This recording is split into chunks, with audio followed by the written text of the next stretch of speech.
எங்களுக்குள் கிடைக்கின்ற அந்த இன்பத்தை இந்த உலகில் யாராலும் அனுபவிக்க முடியாது. எந்த இடத்திலும் எந்த ரூபத்திலும் சிவபெருமானை கண்டுவிடக்கூடிய ஆற்றல் அவர்களுக்குள் இருக்கும் அல்லவா? அந்த நாள் ஒவ்வொரு நாளாகவும் தொடர வேண்டும். அவர் மந்திரத்தை பாடிக்கொண்டே இந்த உயிர் இருக்க வேண்டும்.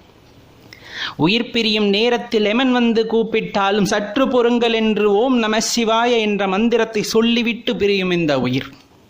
அவரை தவிர வேறொருவரையும் நினையா இந்த உயிர் அவராகவே இருந்து அவருள் கலக்க வேண்டும் என்பதுதான் சிவனடியார்களின் பெரிய குறிக்கோள். அது எல்லா சிவனடியார்களுக்கும் பலித்தமாகட்டும். பக்தர்கள் கட்டாயமாக இதை உணர்ந்து கொள்ள வேண்டும். பெரும்பாலும் நமக்கு இந்த உணர்வு இருக்கும், இதை மற்றவங்ககிட்டையும் ஏற்படுத்தணும் அப்படிங்கிறது தான் நம்மளோட தாழ்மையான வேண்டுகோள். ஏன்னா எப்போவுமே ஒரு ஆனந்தம் அப்படிங்கிறது ஒருவர்கிட்ட இருக்குது அப்படிங்கும் போது அது அனைவருக்கும் சென்றடைய வைப்பதும் அவரின் கடமை அப்படிங்கிறத தான் நம்ம சொல்கிறோம். சிவபக்தர்களாகிய நாம்